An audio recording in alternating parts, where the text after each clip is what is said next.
In a quiet room filled with the scent of old parchment, a teacher named Silas sat with his young student, Eris. They were reading a very important letter sent to the Hebrew people. "This letter tells us about something better than anything we've ever known," Silas explained, his eyes sparkling. Eris leaned in close, curious to know what could be better than the stories of old. Silas pointed to the first line, which spoke of a king who was greater than the heavens themselves. Silas explained that long ago, God spoke through prophets, but now he had sent his own son. Eris wondered if the son was like the angels he had heard about in stories. Silas shook his head. "The angels are wonderful messengers who serve God like the wind and flames of fire," he said. "But the Son is the Creator. He sits on a glorious throne, and even the bright angels bow before him, because he is the true King." Eris looked out the window at the stars. "So Jesus is higher than the angels?" he asked. Silas nodded. "The angels are like God's helpers, sent to look after us. But Jesus is the one who holds the whole world together. He became like us for a little while so he could understand our lives. But he remains the Lord of all. Because he is greater than the angels, we must listen to his words with all our hearts." Then Silas spoke of Moses, the great leader who led the people through the desert.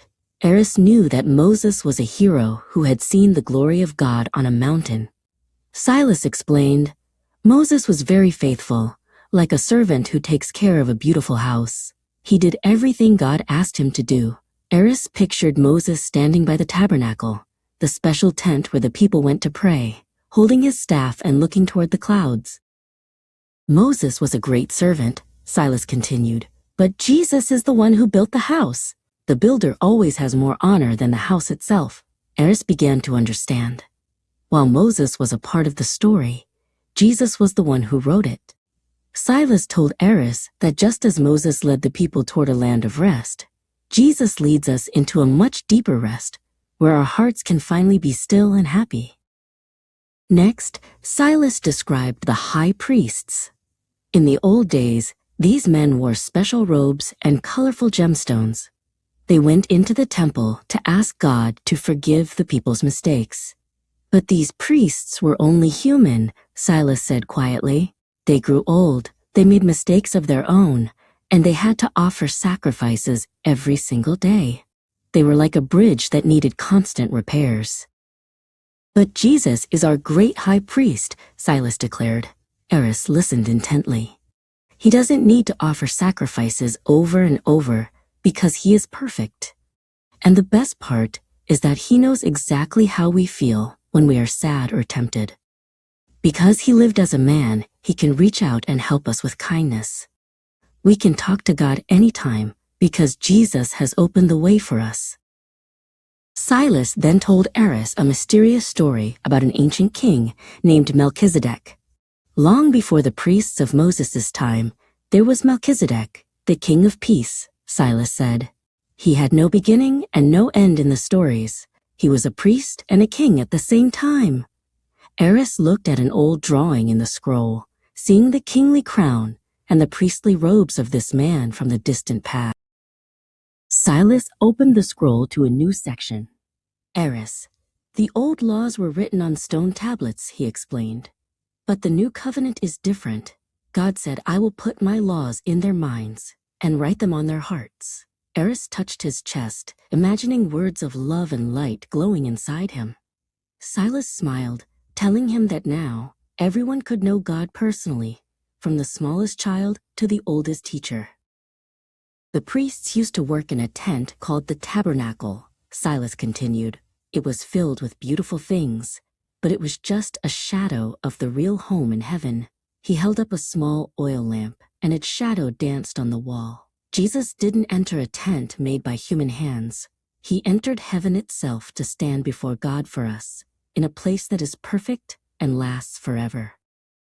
Eris thought about the animals the priests used to bring as sacrifices. Silas shook his head gently. Those had to be done every year because they couldn't truly wash away mistakes. But Jesus offered himself once, for all time. It was the perfect gift. Silas explained that because of this one great act, the way to God's throne is wide open, and we can walk right in with confidence and joy. Now, let me tell you about faith, Silas said. Faith is being sure of what we hope for, even if we can't see it yet. He told Eris about a man named Noah. Even when the sky was blue and dry, Noah believed God's warning about a flood.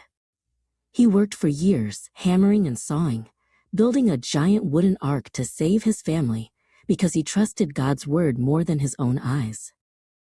Silas turned the page to the story of Abraham and Sarah. They were very old, but God promised them a son and a land of their own.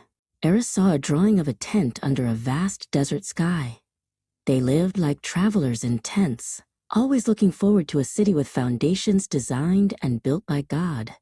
They knew that Earth was just a temporary home, on the way to a better one.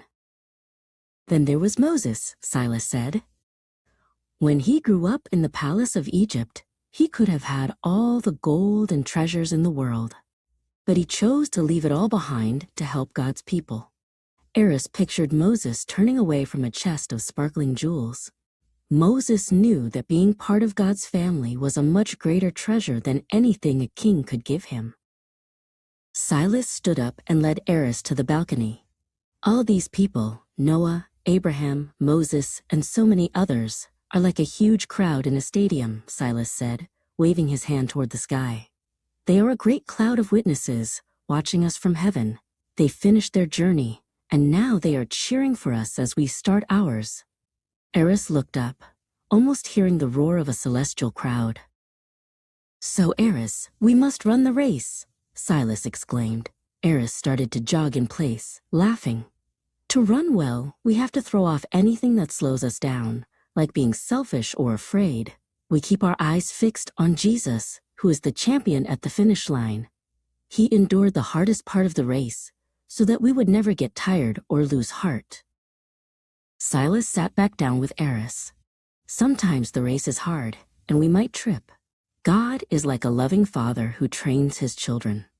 It might feel tough when we are corrected, but it helps us grow strong and peaceful.